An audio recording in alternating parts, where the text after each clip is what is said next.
政府推动新南向的政策，台湾每一年会增加20%的外籍学生。也毋过有一项上新的统计，讲外国人伫台湾出车祸，一年高达5000件。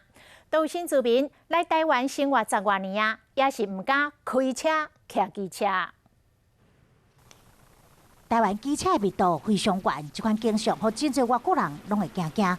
2003年度，每当外籍人士发生交通事故的件数达到4305件，到我2007年度，一档有5479件，五档总共是24526件，因此死亡的人数五档总共累计110个，受伤的人数是26891个人。交通问题是外国人来台湾尚未惯习的代志之一。 人行道不就是给人走的吗？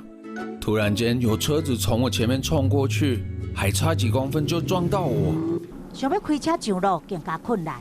许多来自东南亚的民众开车的习惯和台湾一样，习惯是靠右行驶。不过，像是澳洲的民众呢，则是习惯靠左行驶。每个国家都不同，再加上语言的问题，许多新住民根本不敢开车、骑车上路。因为交通上面我有一点会怕，太多车了。像看中文、英文是反应速度的那个时间还不够。对对对。 不过，各部会其实拢有经费甲措施帮助新住民甲外籍人士习惯台湾的交通法规。资讯手册。 那个手册是多国语版，不过效果无好。我们的学生他们最容易出事的是他们刚来台湾的第一年。政府推动新南向政策，预计每档会持续增加20%的外籍生，要安怎减少悲剧发生，政府都要加强来应应。